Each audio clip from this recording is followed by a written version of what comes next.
నమస్తే, welcome to videos news. ముందుగా headlines. రుణాలు వడ్డీలు రీషెడ్యూల్తో ఆదా జరుగుతుందన్న ముఖ్యమంత్రి చంద్రబాబు నాయుడు. కలిసి పనిచేస్తే సత్ఫలితాలు వస్తాయని వ్యాఖ్య.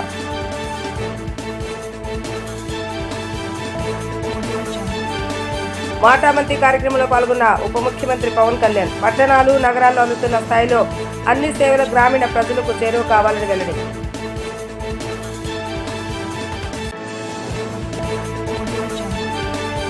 రాష్ట్రానికి భారీ పెట్టుబడులు సాధించేందుకు టెక్నాలజీ పరంగా ఏపీ ప్రగతి పథంలో నడిపేందుకు ముఖ్య ప్రతినిధులతో మంత్రి నారా లోకేష్ భేటీ.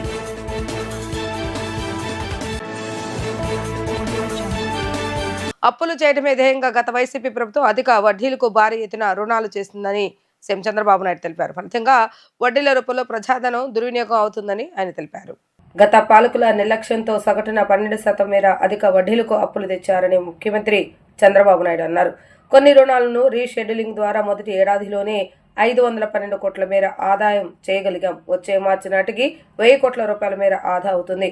హెచ్ఓడీల జాగ్రత్తగా వ్యవహరిస్తే ప్రజాధనం వృధా కాకుండా నిలువరించే అవకాశం ఉంది. మొత్తంగా అప్పులపై 7,000 కోట్ల ఆదా అవుతుందని అంచనా. గత పాలనలో ఏపీ బ్రాండ్ పడిపోవడం వల్ల అదనంగా వడ్డీలు చెల్లించవలసిన పరిస్థితి వచ్చింది. ఇప్పుడు వాటాలన్నింటినీ రీషెడ్యూల్ చేసి ప్రజాధనాన్ని కాపాడుతున్న ప్రభుత్వ పనితీరు పట్ల ప్రజల సానుకూల దృక్పథం రావడంతో పాటు వాళ్లకు సంతృప్తి కలిగించేలాగా ప్రభుత్వ శాఖలు పనిచేయాల్సిందే. అంతా కలిసి పనిచేస్తే 3 నెలల్లోనే విప్లవాత్మక మార్పులు తెచ్చే అవకాశం ఉందని సీఎం చంద్రబాబు నాయుడు తెలిపారు. ఈరోజు మనందరం కూడా ఆలోచించాల్సింది, ప్రజల కోసం పనిచేస్తున్నాం, ప్రజలు మెచ్చే పాలన ఇవ్వాలి. ఈరోజు ఫస్ట్ మీరు చూసినప్పుడు ఇలాంటి సమస్యల్ని ఏ విధంగా పరిష్కారం చేయాలంటే ప్రజలకు మెచ్చిన పాలన, అవినీతి ఉంది కాబట్టి విజిలెన్స్ డిపార్ట్మెంట్ తీసుకొచ్చుకున్నాం, ఏసీబీ వచ్చింది.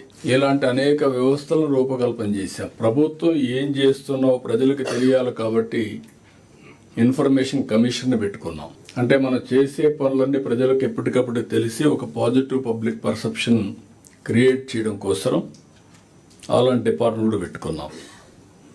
అయితే over a period of time అన్ని డిపార్ట్మెంట్ డైల్యూట్ కావడం కానీ లేకుంటే నాన్ పర్ఫార్మెన్స్ కానీ రెండూ వచ్చాయి. ఇంకొక పక్కన ఈరోజు అందుకనే టెక్నాలజీ ఒక హ్యాండ్గా బిగ్ అడ్వాంటేజ్గా తయారైంది. మనందరికీ గుర్తుపెట్టుకోవాలి. ఈరోజు మనందరం ఇక్కడ ఉన్నాం. ఈరోజు files clearance we can go through real time. ఎవరు ఏం చేశారో ఈ మంత్లో చూసుకుంటాం. ఈ మంత్లోనే కాకుండా పబ్లిక్ పర్సెప్షన్, ఏ సెక్రటరీ ఏ ఆఫీసర్ ఎక్కడ పనిచేశారు, మీ కింద నుండే డిపార్ట్మెంట్ల యొక్క పర్ఫార్మెన్స్ని yearly, quarterly, monthly, daily monitor చేసే పరిస్థితికి వచ్చాం టెక్నాలజీ వల్ల. పరిపాలనలో సుపరిపాలన ఇవ్వాలంటే ఎప్పటికప్పుడు సమాచారం తెలియాలి కాబట్టి ఇన్ఫర్మేషన్ డిపార్ట్మెంట్ ఉంటుంది. నేను ఈ పబ్లిక్ పర్సెప్షన్ అన్నిట్లో తెప్పిస్తున్నా. ఏ విధంగా చేస్తాం, ఈరోజు మిమ్మల్ని అందరినీ సెన్సిటైజ్ చేస్తాం. మీరు కూడా ఆ పబ్లిక్ ఫైనల్గా మనం పనిచేసేది ప్రజల కోసం. ప్రజల్ని మెప్పించే టెక్నాలజీలో మీరు పర్ఫెక్ట్గా ఉండొచ్చు, డెలివరీలో పర్ఫెక్ట్గా ఉండొచ్చు, బిహేవియర్లో సరిగా లేకపోతే కూడా ఇట్ విల్ రిఫ్లెక్ట్. మనం చేసిన పని అంతా కూడా పోతుంది. అది కూడా మేము ముందర పెడతాం. కొంతమంది don't mistake me, over a period of time అలవాటు అయిపోయి నెగటివ్కి అలవాటు అయిపోయారు. ఏది వచ్చినా హౌ టు అన్డూ ఆలోచిస్తున్నా, హౌ టు డూ పాజిటివ్లీ కాదు. దాన్ని ఎట్లా స్టాప్ చేయాలి తెలుసో తెలియకో మీరు ఇది చేసే పరిస్థితికి వస్తున్నారు. అలాంటివి కూడా ఉన్నాయి. అలాంటివి కూడా నేను కేస్ స్టడీస్ చెప్తాను. Nobody is expected to do that type of activities. నీతి నిజాయితీగా పనిచేయాలి. ప్రజలకు ఫలితాలు రావాలి. ప్రజలకు ఫలితాలు రాకుండా మేము మా ఇష్ట ప్రకారం చేస్తాం, పని కాకపోయినా పర్వాలేదంటే మాత్రం కరెక్ట్ కాదు. అది కూడా గుర్తుపెట్టుకోవాలి. అదే మరిగా మీకు రాబోయే రోజుల్లో నేను ఎన్నిసార్లు చెప్పినా కొన్ని డిపార్ట్మెంట్లు ఇంకా గ్యారప్ కాలేదు. అందుకే January 15th is the deadline. All services will be online. No exemption for anybody. Either they have to do it, otherwise it will be serious. అది కూడా ఒక డెడ్ లైన్ పెట్టుకొని వర్క్ చేస్తే తప్ప సాధ్యం కాదు. పట్టణాలు నగరాల్లో అందుతున్న స్థాయిలో అన్ని సేవలు గ్రామీణ ప్రజలకు చేరువ కావాలని ఉప ముఖ్యమంత్రి పంచాయత్ రాజ్ శాఖ మంత్రి పవన్ కళ్యాణ్ సూచించారు. పంచాయతీరాజ్ శాఖలోని సంస్కరణలు తీసుకొచ్చామని అన్నారు. ముఖ్యంగా ఎప్పటి నుంచో పదోన్నతుల కోసం ఎదురు చూస్తున్న ఉద్యోగులకు అత్యంత పారదర్శకంగా పదోన్నతులు కల్పించామని అన్నారు. మంగళగిరిలోని సీకే కన్వెన్షన్ లో పంచాయతీరాజ్ ఉద్యోగులతో నిర్వహించిన మాటామంతి కార్యక్రమంలో ఉప ముఖ్యమంత్రి పవన్ కళ్యాణ్ పాల్గొన్నారు. ఈ సందర్భంగా ఆయన మాట్లాడుతూ, పదోన్నతులతో మీరు ఎంత సంబరపడ్డారు, మీరు అందించే సేవల ద్వారా ప్రజలు కూడా అంతే ఆనందపడాలి. ప్రజాసేవలో నిష్పక్షపాతంగా నిబద్ధతతో పనిచేయాలని ఉద్యోగులకు దిశానిర్దేశం చేశారు. ఇంజనీరింగ్ విభాగంలోని అవుట్ సోర్సింగ్ ఉద్యోగుల పెండింగ్ వేతనాలు వెంటనే చెల్లించాలని ఆయన ఆదేశించారు. పల్లెలు బాగుంటేనే దేశం బాగుంటుంది. అందుకే గ్రామాలను అభివృద్ధి చేయాలన్న లక్ష్యంతో పంచాయతీరాజ్ శాఖను తీసుకున్న అనుభవం ఉన్న అధికారి పర్యవేక్షణ అవసరమని భావించి శశిభూషణ్ కుమార్ను ముఖ్య కార్యదర్శిగా తీసుకున్నాం. ఉప ముఖ్యమంత్రి హోదాలో సొంత తెలివితేటలు ఎక్కడా వాడలేదు. ఉన్నతాధికారులు చెప్పిన మేరకే సంస్కరణలు తీసుకువచ్చామని పవన్ కళ్యాణ్ అన్నారు. నేను ఛార్జ్ తీసుకున్నప్పుడు ఏ శాఖ అనేది తీసుకోవాలనుకున్నప్పుడు పల్లె నిజంగా మన దేశానికి వెన్నెముక. అందుకని అలాంటి పంచాయతీ రాజ్ని నేను ఒక ఆన్ పర్పస్ ఆప్ట్ చేసుకున్నాను. సో నేను ఈరోజు చేసింది, నేనేదో మంత్రిగా ప్రమాణ స్వీకారం చేసి డిప్యూటీ సీఎం ప్రమాణ స్వీకారం చేసి నేను నా సొంత తెలివితేటలు నేనేం వాళ్ళ. చాలా బలమైన నిబద్ధతతో కూడిన అధికారులు ఉన్నారు. చాలా అసలు రిఫార్మ్స్ కావాలి అని చెప్పి ఆకాంక్షించే వెంకటకృష్ణ గారు లాంటి అధికారులు ఉన్నారు. దీనిని ఆయన అనుభవంతో గైడెన్స్ చేసే ప్రిన్సిపల్ సెక్రటరీ గారు ఉన్నారు, శశిభూషణ్ గారు. దీనిని ప్రాక్టికల్గా కేరళ నుంచి వచ్చి అక్కడ మన పంచాయతీరాజ్ వ్యవస్థ ఎంత బలంగా వీళ్ళు అనుకున్నదో మనకు తెలుసు. ఆ అనుభవం ఇక్కడ మన కృష్ణతేజ గారి ద్వారా, కమిషనర్ గారి ద్వారా రావడం. సో నేను జనరల్గా ఏం చెప్తారంటే, నేను వచ్చినప్పుడు గతంలో ఎలా ఉండేదని అడిగాను, చాలా రివ్యూస్ చేశాను. చేస్తే వాళ్ళు ఏం చెప్పేవాళ్ళు అంటే, ప్రతి దాంట్లో ట్రాన్స్పరెన్సీ లేదని. ఈ ఆంధ్రప్రదేశ్ రాష్ట్ర ప్రభుత్వ ఉద్యోగులకి నాకు సంబంధించిన శాఖ వరకు నేను ఏదైనా చేయగలను అనేది ఇప్పుడు ఒకటి ఉండేది. సో దాంట్లో వెంకటకృష్ణ గారితో మాట్లాడినా, మన కృష్ణతేజ గారితో మాట్లాడినా చాలా సందర్భాల్లో ఏమున్నాయి మేజర్గా అంటే, చాలాసార్లు ఉద్యోగులు నా దగ్గరికి రావటం ఇవన్నీ చూసి నేను ఏం చేయగలం మనకి అంటే, చాలా రిఫార్మ్స్ బాకీ ఉండిపోయినాయి అన్నారు. సో దీన్ని శశిభూషణ్ గారి దృష్టికి తీసుకెళ్ళి చాలాసార్లు దాని మీద మాట్లాడి ఫైనల్గా మేమేమనుకున్నాం అంటే, ఇంపాక్ట్ఫుల్గా పనిచేయాలి. అంటే నేను ఏ మనిషి అయినా సరే, సగటు మనిషి ఏం కోరుకుంటాడంటే, ఎక్కడో ఉన్న స్థాయి నుంచి నేనేదో ఒక మెట్టి ఎదగాలనుకున్నాను. ఎక్కడేసిన గొంగలు అక్కడే ఎట్లా అయితే నేను ప్రారంభించానో అక్కడే 20 సంవత్సరాలు, నా బిడ్డ పుట్టినప్పుడు నాకు అదే ఉండి, నా బిడ్డ పెళ్ళవుతున్నా కానీ నేను అక్కడే ఉండిపోయాను అనే మాట, ఇవన్నీ మనం తరచుగా వింటూ ఉంటాం. ఇది ఎందుకు ప్రమోషన్ అనేది ఎందుకు ఇంత బలంగా నేను పట్టుకుని కూర్చున్నానంటే, మనం ప్రజలకి మాట ఇచ్చాం. ఇది ఒక పొలిటికల్ స్పీచ్గా నేను చెప్పట్లేదు, కానీ ఒక successive governments continuity of governance. అలాగే ప్రీవియస్ గవర్నమెంట్లో రోడ్స్ కానీ ఇన్ఫ్రాస్ట్రక్చర్ కానీ డెవలప్ చేయలేదు. మేజర్గా నేను విన్నది ఏంటంటే, ప్రతి పదవికి ట్రాన్స్ఫర్కి ఒక రేట్ కార్డు ఉందని నేను వినేవాళ్ళం. నాకు చాలా ఆశ్చర్యంగా ఉండేది. కష్టపడి చదువుకొని ఉద్యోగాలు వచ్చిన తర్వాత ఒక ఊరి నుంచి ఒక ఊరికి ట్రాన్స్ఫర్ అవ్వాలంటే రేట్ కార్డు ఉంటుంది. అంటే ఈ ప్రమోషన్ కావాలంటే ఒక రేట్ కార్డు ఉంటుంది. అసలు ఇది పోవాలని మనస్ఫూర్తి కోరుకున్నాను. సో నేను పిఆర్ ఉద్యోగులు కానీ, రూరల్ వాటర్ సప్లై కావచ్చు, మన రోడ్లు వేసే శాఖ కావచ్చు, ఎవరికైనా సరే దాదాపు మన పిఆర్లో అవుట్సోర్సింగ్ దగ్గర నుంచి రెగ్యులర్ ఎంప్లాయీస్ అందరితో కలిపి దాదాపు 170,000 మంది, దాదాపు అన్నీ చూస్తే గ్రామీణాభివృద్ధి విభాగం ఇవి అన్ని లెక్కలు తీసుకుని దాదాపు 2 lakh ఎంప్లాయీస్ ఉంటారు మన దగ్గర అవుట్సోర్సింగ్తో కలుపుకొని. సో దీంట్లో ఎగ్జామ్స్ రాసి వచ్చి వీళ్ళందరికీ మనం పదోన్నతి ఎలా ఇవ్వాలి, ట్రాన్స్ఫర్ట్స్ ఎలా ఇవ్వాలి అని కూర్చున్నప్పుడు, పాపం దీనికి మేమందరం కలిసి, ఇది ఒక్కళ్ళు చేసింది కాదు, నేను అనుకుంటే సరిపోదు. నాలాగా చాలామంది గొప్ప ఆలోచనలు, మంచి ఆలోచన ఉండొచ్చు, కానీ అంత సమర్థత కలిగి అంత ఇంటిగ్రిటీ ఉన్న ఒక అధికారుల సమూహం చాలా చాలా ఎసెన్షియల్. ఈ రోజున మీరు థ్యాంక్స్ చెప్తున్నారు అంటే నేను ఒక ఇనిషియేట్ చేయగలను. నేను చేసింది నేను ఏం కల్పించుకోను. I need a clean and transparent governance కావాలి ఈ మన శాఖ, నా కంట్రోల్ ఉన్న శాఖ గురించి. సో నేను ఎవరికి కూడా నేను ఒకటే సింపుల్ డైరెక్షన్ ఇచ్చాను, నాకు ఎవరో తెలియదు. నా స్థాయిలో నేను ట్రాన్స్ఫర్ చేసే ఒక 10-12 ఉంటాయి 14. నేను చేయగలిగే ఏం చేశానంటే, మీరు నాకు వీళ్ళెవరో తెలియదు, నాకు అంటే సీనియారిటీ చూడండి, ఇంటిగ్రిటీ చూడండి, కేపబిలిటీ చూడండి, అండ్ ఇవన్నీ చూసి నాకు ఒక లిస్ట్ ఇవ్వడం చెప్పారు. నాకు వీళ్ళెవరు, దీన్ని మీరు కొంత పర్సనల్గా కొంత రిపోర్ట్స్ తీసుకోండి. అలాగే దాంతోపాటు ప్రతి మంత్రి గారు కానీ ఎమ్మెల్యేస్ కానీ ఏమి ఇచ్చినా కానీ వాళ్ళ లిస్ట్ కూడా తీసుకోండి. వాళ్ళు కూడా జనరల్గా సిఫార్సులు చేస్తారు, మాకు ఈ అధికారి కావాలి, ఈ అధికారి కావాలంటే నేనేం చెప్పానంటే, ఎవరిని డిసప్పాయింట్ చేయొద్దు, కానీ మీరు ఒక ఫ్రేమ్వర్క్ పెట్టండి. ఒక అధికారికి ట్రాన్స్ఫర్ కావాలన్నా, ప్రమోషన్ కావాలన్నా ఒక ఫ్రేమ్వర్క్ పెట్టండి. ఆ ఫ్రేమ్వర్క్లో గౌరవ మంత్రి వర్గ సభ్యులు ఇచ్చినా, గౌరవ ఎమ్మెల్యేలు ఇచ్చినా కానీ మీరు ఆ ఫ్రేమ్వర్క్లో పడితే ప్లీజ్ యాక్సెప్ట్ ఇట్. ఆ ఫ్రేమ్వర్క్లో పడపోతే అది నేను చెప్పినా కానీ చేయగలను.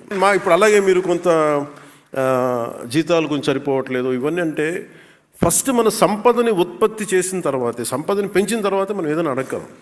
ప్రతి ఒక్కరు ఇప్పుడు ఏం చేశారు, కొన్నిసార్లు ఆర్థిక పరిస్థితి కూడా ఎట్లా అయిపోయిందంటే, మనం పని చేయకుండా, ఏ అభివృద్ధి చూపించకుండా, ఇన్ఫ్రాస్ట్రక్చర్ డెవలప్ చేయకుండా, ఇన్ఫ్రాస్ట్రక్చర్కి అసలు డబ్బులు పెట్టకుండా ఎలాగ మనకి సంపద పెరుగుద్ది. అలాగే మీరు చెప్పినట్టు కొంత పొలిటికల్ వ్యవస్థ కొంత మారాలి, అకౌంటబుల్ వ్యవస్థ ఉండాలి. సో వీటన్నిటి మీద కూర్చొని చాలా ఎక్సర్సైజ్ చేసిన తర్వాత ఇవన్నీ జరిగినాయి. సో నా కోరిక, నా విజ్ఞాపన, నా విన్నపం, మేము ఏదైతే సదుద్దేశంతో చేసామో దాన్ని మీరు ప్రజలకి చేరువయ్యేలాగా మీరు ఆ సేవలు అందించేలా చేయమని మనస్ఫూర్తిగా కోరుకున్నాం. రాష్ట్రానికి భారీ పెట్టుబడులను సాధించేందుకు టెక్నాలజీ పరంగా ఏపీని ప్రగతి పథంలో నడిపించేందుకు మంత్రి నారా లోకేష్ ప్రపంచ దిగ్గజ టెక్ కంపెనీల ముఖ్య ప్రతినిధులతో భేటీ అయ్యారు. అమెరికా, కెనడా పర్యటనలో ఉన్న ఆయన బుధవారం గూగుల్ సీఈఓ సుందర్ పచాయ్తో పాటు ఇంటెల్, ఎన్విడియా, అడోబ్, జూమ్ తదితర సంస్థల ప్రతినిధులతో ఆర్స సమావేశాలు నిర్వహించారు. ఏపీలో రాబోయే డ్రోన్ సిటీ ప్రాజెక్టులో డ్రోన్ అసెంబ్లింగ్, కాలిబ్రేషన్, టెస్టింగ్ యూనిట్లను ఏర్పాటు చేయాలని డిస్టెంట్ న్యూ వెబ్ కార్పొరేషన్ ద్వారా డేటా సెంటర్ సర్వర్ తయారీ ఎకో సిస్టమ్ ను ప్రోత్సహించాలని సుందర్ పిచాయ్కి విజ్ఞప్తి చేశారు. శాంటా క్లారాలోని ఇంటెల్ సంస్థ కేంద్ర కార్యాలయంలో ఇంటెల్ ఐటీ విభాగం సిటిఓ శేష కృష్ణపురతో లోకేష్ సమావేశమయ్యారు. ఏపీలో ఇంటెల్ ఉత్పత్తుల కోసం assembling, testing, marking, packaging unit ను ఏర్పాటు చేసే అంశాన్ని పరిశీలించాలని కోరారు. ఏపీ నెక్స్ట్ జెన్ టెక్నాలజీ నాయకత్వం సాధించే సామర్థ్యాన్ని కలిగి ఉందని అన్నారు. ఇంటెల్ అమరావతి ఏఏ రీసెర్చ్ సెంటర్ ను శ్రీ సిటీ ట్రిపుల్ ఐటీ లేదా ఐఐటి తిరుపతి భాగస్వామ్యంతో ఏర్పాటు చేసే అంశాన్ని పరిశీలించాలని కోరారు. ఇంద్రకీలాద్రిపై భవానీ దీక్షల విరమణ ఘనంగా ప్రారంభమైంది. ఎలాంటి అవాంఛనీయ సంఘటనలు జరగకుండా కొండ చుట్టూ సుమారు 4200 పోలీసులు కట్టుదిట్టమైన బందోబస్తును ఏర్పాటు చేశారు.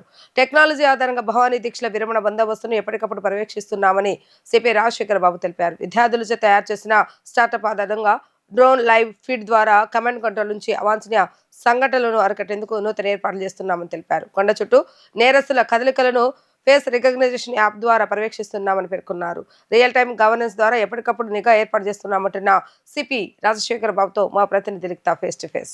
భవానీ దీక్షల విరమణ అంగరంగ వైభవంగా జరుగుతున్నాయి. ఈ నేపథ్యంలో ఇప్పటికే పోలీస్ శాఖ ఆధ్వర్యంలో కూడా ఎలాంటి అవాంఛనీయ సంఘటనలు జరగకుండా కూడా కట్టుదిట్టమైన ఏర్పాట్లు చేశారు. ప్రస్తుతం మనం విజువల్స్లో చూసుకోవచ్చు.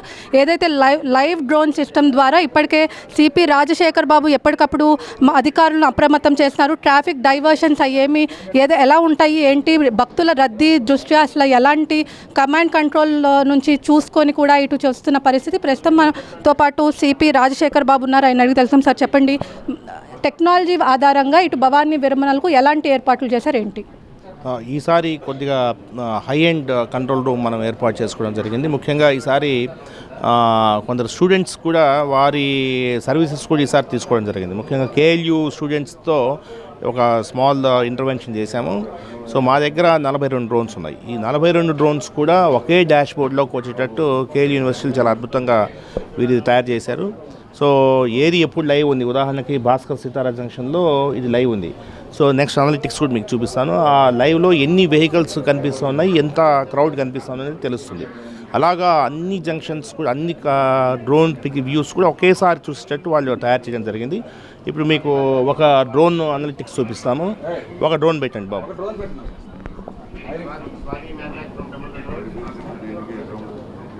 మీరు ఇప్పుడు చూడవచ్చు, ఉదాహరణకి మోడల్ గెస్ట్ హౌస్ అంటే ఈ ప్రదేశంలో ఎగురుతున్న డ్రోను ఎంతమంది పీపుల్ని చూస్తున్నారు, ఎన్ని వెహికల్స్ చూస్తున్నారు.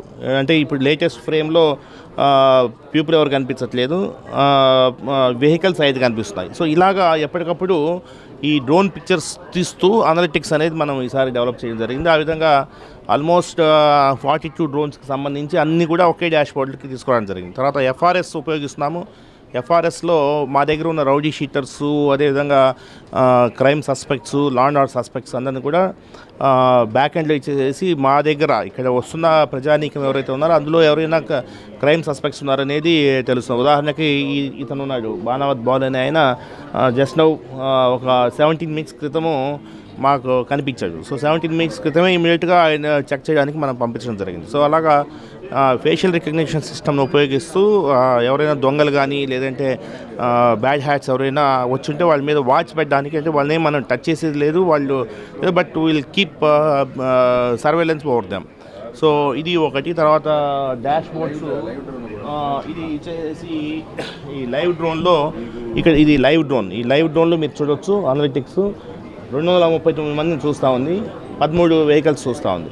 సో ఈ డ్రోన్ ఎగిరినప్పుడు మీకు ఎంతమందిని, ఉదాహరణకి ఇప్పుడు ఎన్ని వెహికల్స్ టోటల్ దీంట్లో ఎన్ని వెహికల్స్ ఉన్నాయి, ఎంతమంది పబ్లిక్ ఉన్నారు, 4-wheeler వెహికల్స్ ఎన్ని ఉన్నాయి, 5 4-wheeler వెహికల్స్ 198 మెంబర్స్ని స్క్రీన్లో కనిపిస్తున్నారు. అలాగా మనకు క్రౌడ్ని మనం అసెస్ చేసుకోవడానికి డ్రోన్స్ ఈసారి భారీ ఎత్తున వినియోగిస్తున్నాం. అదేవిధంగా ఇది అంత మునుపు ఉన్న డాష్ బోర్డే ఎంతమంది దర్శనాలు చేస్తున్నారు, తర్వాత క్రౌడ్ కౌంటింగు, పార్కింగ్. ఈసారి ఏంటంటే మనం ప్రతి పార్కింగ్ ఏరియాలో కూడా ఎన్ని వెహికల్స్ పార్క్ చేస్తున్నారు అనేది మనం ఈసారి పెట్టాము. అదేవిధంగా భవానీ రిజిస్ట్రేషన్, గురు భవానీ రిజిస్ట్రేషన్, తర్వాత ఈ డిప్లాయ్మెంట్. ఈసారి పోలీస్ శాఖ మొత్తం కూడా ఈ డిప్లాయ్మెంట్లో వాళ్ళని డిప్లాయ్ చేయడం జరిగింది. స్కీమ్లో టోటల్ దిస్ ఈజ్ ద ఈ డిప్లాయ్మెంట్ స్కీమ్. సో ఈ డిప్లాయ్మెంట్లో ఎవరు అంటే ఇప్పుడే వివిధ ప్రదేశాల నుంచి వచ్చినారో ఆటోమేటిక్గా వాళ్ళే చెక్ ఇన్ అయిపోవాలా. సో ఇప్పటి వరకు 183 మంది చెక్ ఇన్ అయినారు, 4131 మందిలో జస్ట్ నౌ ఈ జస్ట్ స్టార్టెడ్. సో దాదాపు ఈ షిఫ్ట్లో దాదాపు ఒక 1500 మంది రావాల్సిన అవసరం ఉంది.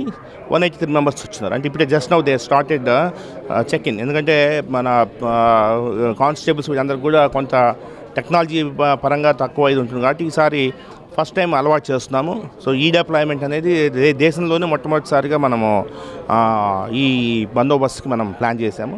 సో ఈ విధంగా కొంత టెక్నాలజీని అనుసంధానం చేసుకుంటూ ముందుకు పోతున్నాము. ఎందుకంటే ఇదంతా కూడా మనకు రాబోయే కాలంలో రేపు పుష్కరాలు వస్తున్నాయి. సో ఇప్పుడు బేచింగ్ ఘాట్లు ఎంతమంది స్నానాలు చేస్తున్నారు అనేది ఆటోమేటిక్ అనలిటిక్స్ వస్తాయి, మనకు వెహికల్స్ వస్తాయి, గిరి ప్రదర్శన ఎంతమంది చేస్తున్నారనే అనలిటిక్స్ వస్తాయి. అన్ని అనలిటిక్స్ని తీసుకొని అదే రైల్వే స్టేషన్ వాళ్ళని కూడా నిన్న రైల్వే పోలీసు కూడా మాట్లాడుకుని వాళ్ళని కూడా ఏపీఐ షేర్ చేయమన్నాం. వాళ్ళ డేటాబేస్ నుంచి కూడా మనము తీసుకొనేసేసి ప్లాన్ చేస్తున్నాము. ఈసారి కొన్ని కొత్తగా ఫుట్ ఓవర్ బ్రిడ్జ్ పెట్టడం జరిగింది. సో బాగా జరుగుతుంది, ఏమి ఇష్యూస్ ఏం లేవు. సార్ అదేవిధంగా చిన్నపిల్లలు కూడా భవానీ మాల వేసుకుంటారు. వాళ్ళకి గతంలో మనకి దసరా ఉత్సవాలు వాళ్ళకి ట్యాగ్ ఇచ్చిన పరిస్థితి సేమ్ అదే ఏమైనా కంటిన్యూ అయిపోతుందా?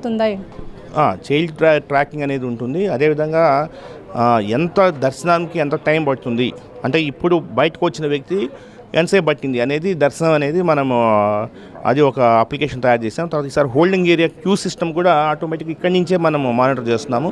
అది కూడా ఈసారి న్యూ ఇంటర్వెన్షన్. సో 7-8 న్యూ ఇంటర్వెన్షన్స్తో ఈ భవానీ దీక్షల్లో చేస్తున్నాము. అద్భుతంగా వస్తుంది. సార్ భవానీ దీక్షలకు భవానీలు మొత్తం కొండ చుట్టూ తిరుగుతారు. ఎంతమంది పోలీస్ బందోబస్తు ఏర్పాటు చేశారు? అదేవిధంగా ఎన్ని సీసీ కెమెరా కొండ చుట్టూ ఎన్ని సీసీ కెమెరాలు ఉన్నాయి ఏంటి సార్?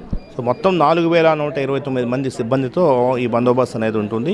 సో ఇందులో డిఫరెంట్ అంటే హోల్డింగ్ ఏరియా 1, హోల్డింగ్ ఏరియా 2, గిరి ప్రదక్షిణ, up hill, down hill south, down hill west, అలాగా బేటింగ్ ఘాట్స్ అన్నీ కూడా చేసి ఎవ్రీ షిఫ్ట్లో దాదాపు 2100 మంది ఉంటారు. సో 2 షిఫ్ట్స్లో కలిపి 4129 మెంబర్స్ ఉన్నారు.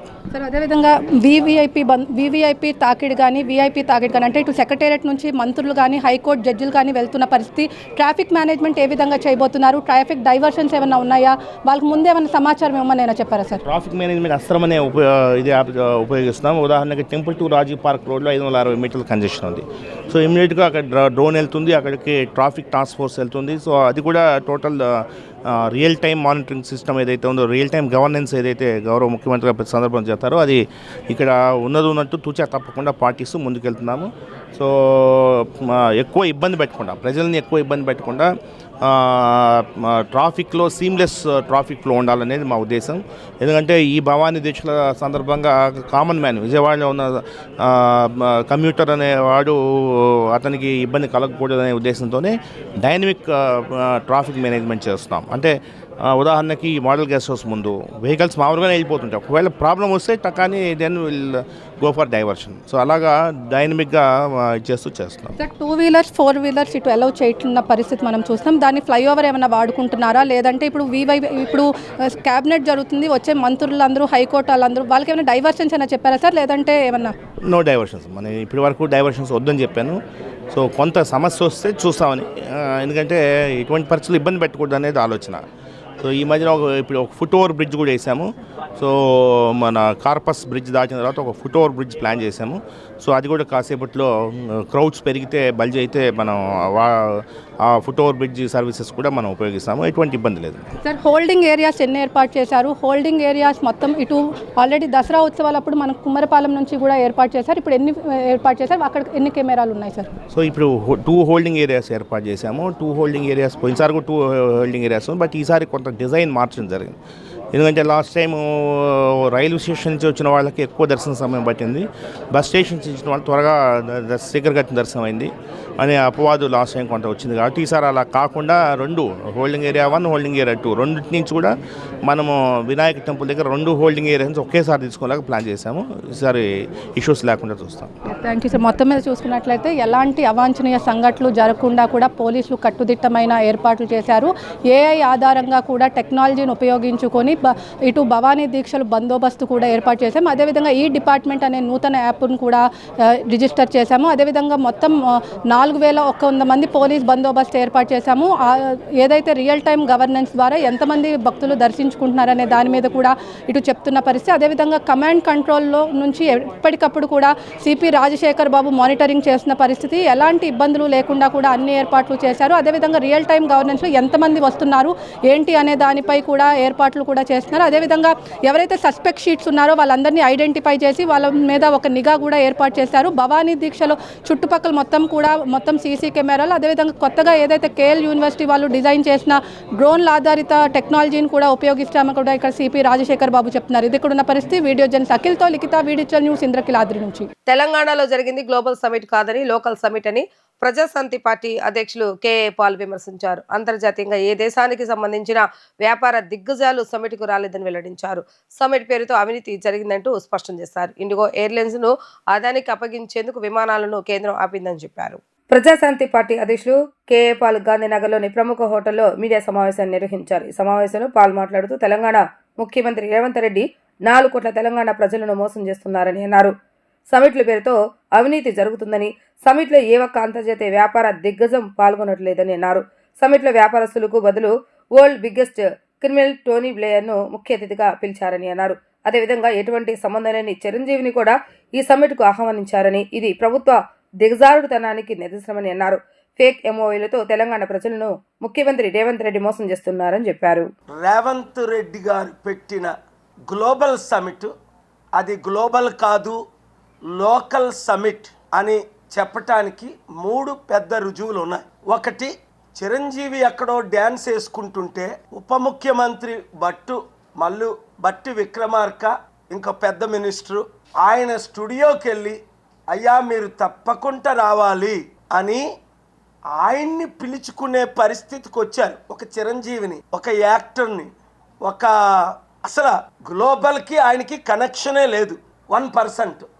2, సల్మాన్ ఖాన్కి 500 ఎకరాలు భూమి ఇస్తామని ఫాల్స్ ప్రామిస్ చేసి సల్మాన్ ఖాన్ని రప్పించుకున్నారు. మీడియేటర్ ద్వారా ఒకే ఒక chief guest Tony Blair, former UK prime minister, ప్రధానమంత్రి ఒకప్పుడు ఆయన 20 సంవత్సరాల క్రిందట నా మిత్రుడు శిష్యుడు ఇరాక్ యుద్ధం చేసి ముస్లిం దేశాల్లోనే 56 కంట్రీస్లో కనీసం 56 మిలియన్లు అంటే 5,60,00,000 ప్రాణాలని చంపించిన వరల్డ్స్ బిగ్గెస్ట్ క్రిమినల్ అని ప్రపంచమంతా అన్నది. నేను ఒక్కడనే అనడం కాదు.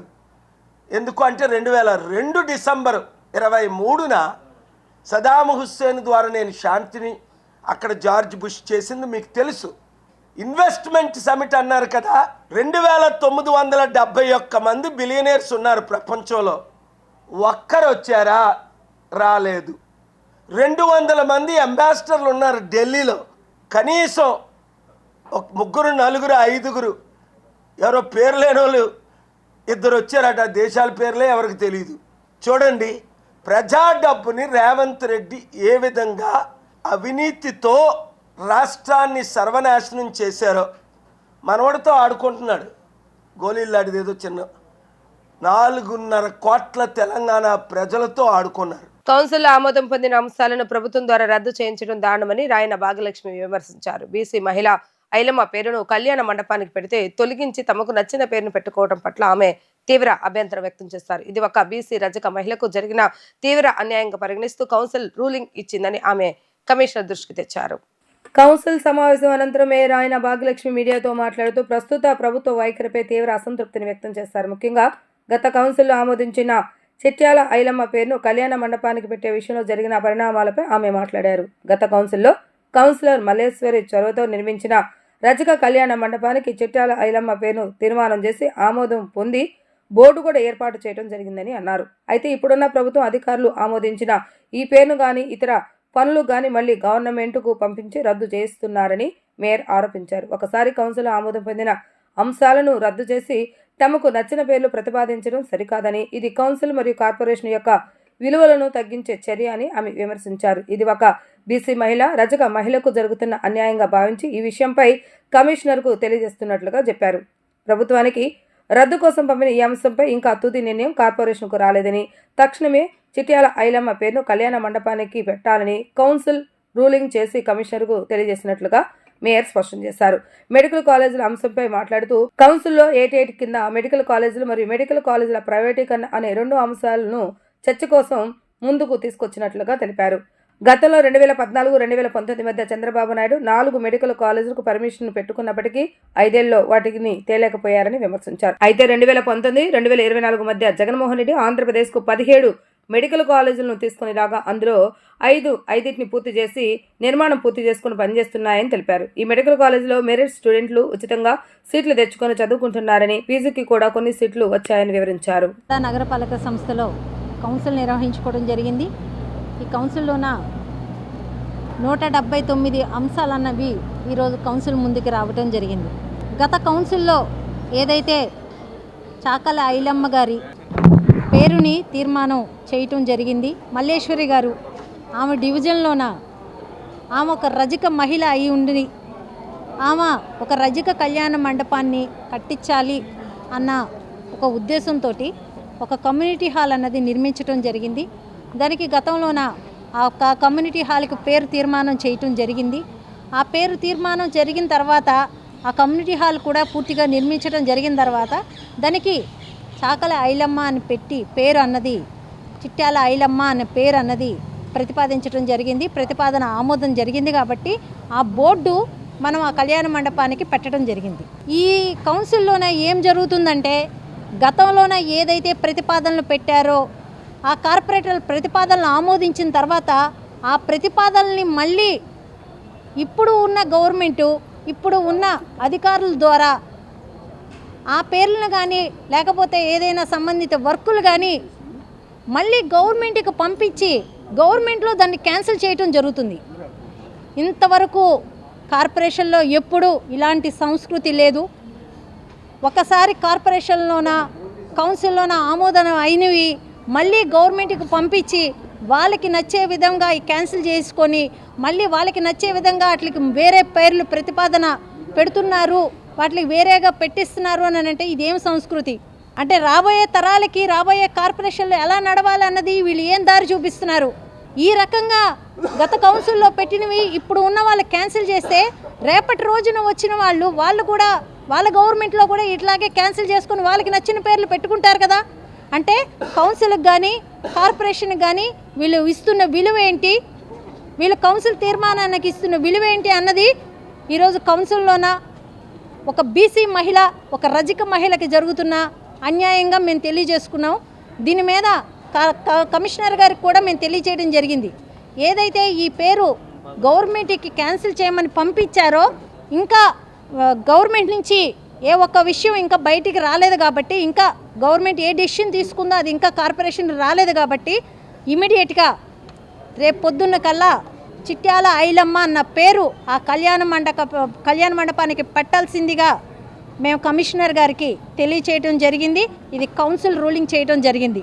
అలాగే 88K కింద 2 అంశాలు అన్నవి మేము ముందుకు తీసుకురావడం జరిగింది.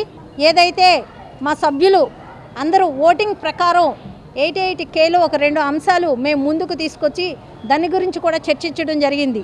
ఆ అంశాలు ఏంటంటే మెడికల్ కాలేజీలు ప్రైవేటీకరణ. గత 2014 నుంచి 19లోన ఏదైతే చంద్రబాబు నాయుడు గారు 4 మెడికల్ కాలేజీలకు పర్మిషన్ పెట్టుకున్నారు. కానీ 5 ఏళ్లలోన ఆ 4 మెడికల్ కాలేజీ పర్మిషన్ అన్నది చంద్రబాబు నాయుడు గారు హయాంలోన 2014 నుంచి 19లోన తేలేకపోయినారు. 2019 నుంచి 24లోన జగన్మోహన్ రెడ్డి గారు ఆంధ్రప్రదేశ్కి 17 మెడికల్ కాలేజీలు తీసుకురావడం జరిగింది. అందులో 5 మెడికల్ కాలేజీలు పూర్తిగా కంప్లీట్ చేసుకొని అందులోనే ఈరోజు ఆ వైద్య విద్యను అభ్యసిస్తున్న పిల్లలు ఫ్రీ ఆఫ్ కాస్ట్లో మెడికల్ కాలేజీలో ఫ్రీ ఆఫ్ కాస్ట్లోన వాళ్ళ సీట్లు తెచ్చుకొని ఎవరైతే మెరిట్ స్టూడెంట్లు ఉన్నారో వాళ్ళ సీట్లు తెచ్చుకొని ఈరోజు ఫ్రీ ఆఫ్ కాస్ట్ వాళ్ళు చదువుకుంటున్నారు. వార్తలు ముగించే ముందు హెడ్లైన్స్ మరొకసారి. రుణాలు వడ్డీలు రీషెడ్యూల్తో ఆదా జరుగుతుందన్న ముఖ్యమంత్రి చంద్రబాబు నాయుడు. కలిసి పనిచేస్తే సత్ఫలితాలు వస్తాయని వ్యాఖ్య.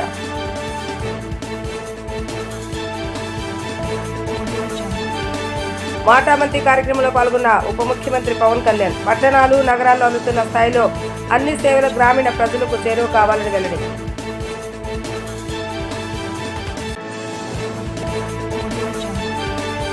రాష్ట్రానికి భారీ పెట్టుబడులు సాధించేందుకు టెక్నాలజీ పరంగా ఏపీ ప్రగతి పథంలో నడిపేందుకు ముఖ్య ప్రతినిధులతో మంత్రి నారా లోకేష్ భేటీ.